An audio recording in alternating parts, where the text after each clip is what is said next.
convicted of homicide are given disproportionately longer prison sentences than their white peers.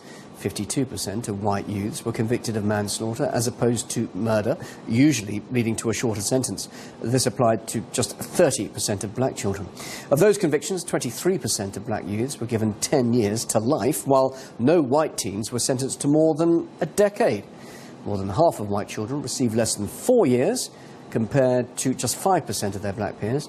However, it was also acknowledged that black teens were more likely to plead not guilty, which can mean a harsher sentence if convicted. Well, to discuss the possibility of racial bias in the justice system further, I'm now joined by the Director of Liberty Law Solicitors, Attiq Malik. Attiq, evening to you. How do we know this is racial bias and not merely down to the severity of the individual cases? Well, if it was down to the severity of individual cases, you would not see a pattern. And what you're seeing here is a strong pattern on multiple levels where black teens are receiving harsher sentences, convictions for harsher offences in comparison to their white counterparts. And what is particularly worrying is that in 2018, this is not the first time that we've heard this narrative. Only last year, the Lamy Review was released, which indicated the same patterns. And if you look at BME communities, activists and commentators over the last decade or so, this is something that has been said repeatedly, but to now see it in concrete facts and figures is all the more worrying, because the rule of law should not be tarnished by someone's race or religion. A person should simply be sentenced or treated based on the offence they've committed and nothing else. The reasons for this disproportion are described as complex. So is it really fair to immediately accuse the judicial system of racial abuse? I mean, are we too quick to point the blame at racism and not focus on other issues? Well, the judiciary themselves concede that more diversity is required within its system. If you speak to the Judicial Appointments Committee, they themselves are on a strong drive to increase diversity in terms of race, sex, religion across the board. Because without having the right diversity, you increase the chances of this sort of a situation. And the other problem you have, and this was picked up in the Lamy Review, is a lack of trust between BME communities and the criminal justice system. And that includes from the police through to the whole court system. And that trust needs to be improved.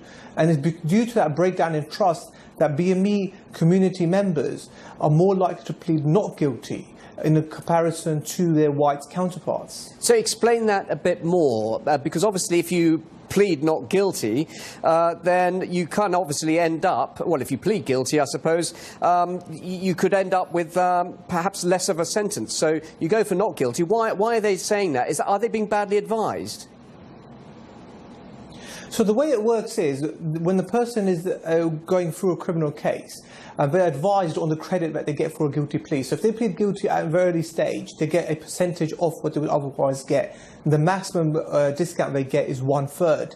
But what we're looking at here is a psychological makeup of BME communities, which leads them to plead not guilty. And what the Lamy Review picked up was that there's a massive basis of distrust. So a black or Asian person going through the system, because of their distrust of the authorities, of the establishment, of the courts, they won't trust the courts to deal with them fairly. And so they'll run a gamble to try and get off, as opposed to their white counterparts who have a high level of trust and being treated fairly and will succumb to entering guilty plea. And therefore, the stats show that because they are entering more guilty pleas, that also affects the fact that they get lower sentences.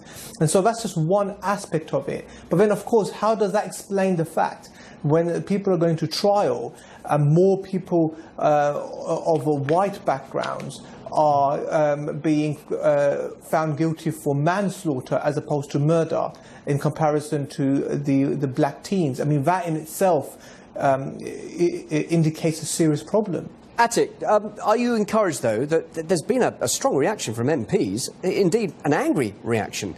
We're getting this report now. Do you think things will change? Are you encouraged? Things will only change if the strong reaction, as you term it, continues.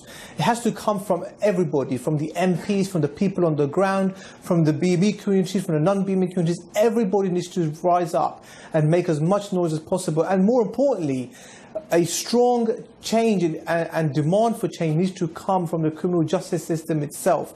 As soon as we see judges themselves, lawyers themselves, others who work in the criminal justice system themselves turning around and saying, actually, we do see there's something wrong and we do need change, that is when we will see some change. Attiq, thank you very much. Good to talk to you tonight here on RTUK.